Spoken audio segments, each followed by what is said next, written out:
Hey everyone, and welcome to this explainer. Today we're going to do something a little different. We're taking that classic metaphor of a broken heart and, well, making it literal. We've all heard the songs, right?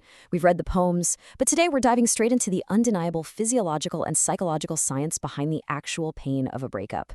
Because as you'll see, that literal ache in your chest, it isn't just your imagination playing tricks on you. It's a thoroughly documented medical reality.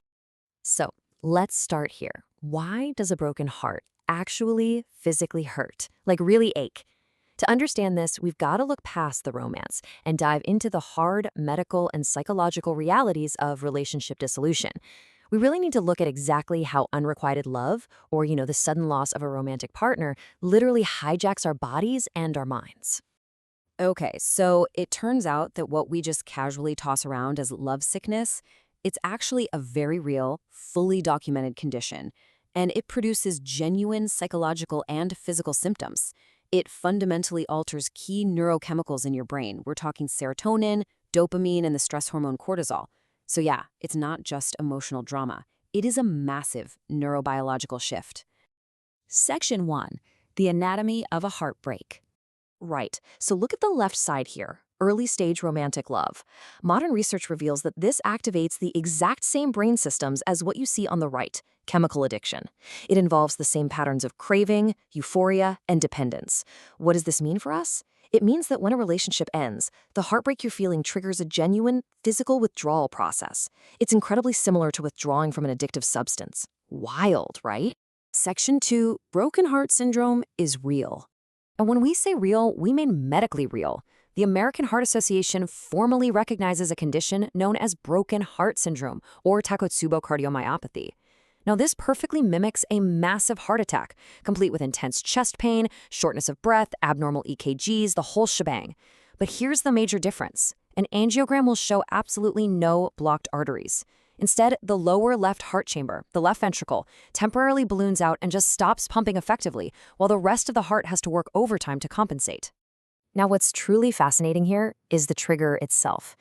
You see, this stress-induced cardiomyopathy isn't caused by a lifetime of bad diet or lack of exercise. No, it can strike completely healthy individuals right after extreme emotional events. We're talking a sudden divorce, a deep betrayal, or the death of a loved one. And notably, women are actually far more susceptible to it than men. But hey, the good news here, while it can lead to short-term severe heart muscle failure, it is mostly treatable. A full recovery usually happens within just a few days or weeks. Section 3. The Trap of Rumination. 62%. In a comprehensive study of 560 young adults in Italy who had recently faced a breakup, an astonishing 62% experienced prolonged emotional distress, deep sadness, and heartache for up to 3 whole months. And for a significant chunk of those people, this distress dragged on for over 6 months. So clearly, the pain doesn't just vanish, it really, really lingers. And this prolonged distress is heavily driven by something psychologists call rumination. Basically, it's a maladaptive cognitive response where a person obsessively replays past events. You know the feeling, scrolling through old messages, agonizing over what went wrong, replaying conversations in your head. Well, that Italian study actually found that this repetitive negative thinking directly predicts a severe decline in a person's physical health as well as their academic or professional performance. Section 4. Coping. Avoidance versus adaptation. So the research found a direct link between rumination and avoidance coping, which you can see on the left. People who ruminate are highly likely to isolate themselves or just totally avoid their feelings, which ironically actually exacerbates their distress. But look at the adaptive coping on the right. Those who maintained a positive attitude, engaged in actual problem solving, and actively sought out social support, they drastically improved their emotional adjustment and even their family relationships. It's a night and day difference. Now, this coping phase is especially precarious when we're dealing with unrequited love.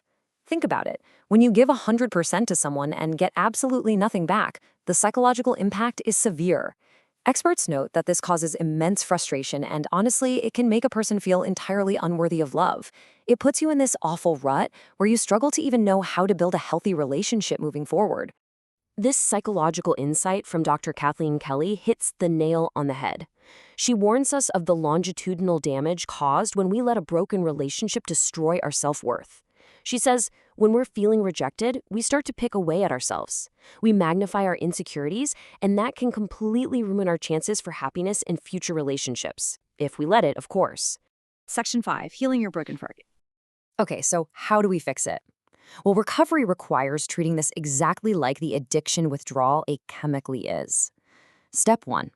Actively starve the addiction by creating healthy distance. That means muting the social media, folks. Stop checking in. Step 2. Intentionally engage your body in physical activity. You need to release those much-needed endorphins and redirect that nervous energy. And step 3. Practice present moment awareness. Things like mindfulness and deep breathing can physically stop your brain from constantly ruminating on the past. But listen, you really shouldn't do this alone. If lovesickness starts severely interfering with your daily functioning or causing thoughts of self-harm, professional support is highly, highly effective. You need to leverage your social support networks, talk to your friends, talk to your family.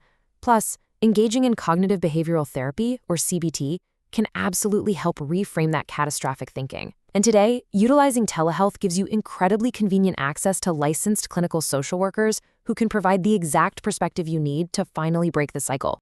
Knowing that the pain of a broken heart is a documented, scientific reality, it changes everything, doesn't it? It's not a weakness. It's a testament to our profound capacity for human connection. So I'll leave you with this final challenge: deciding how you will respond. How will you adaptively cope, step away from the rumination, and use this intense experience to build even deeper emotional resilience for your future? Thanks for joining me for this explainer, and I hope this gives you the tools and the science to truly heal.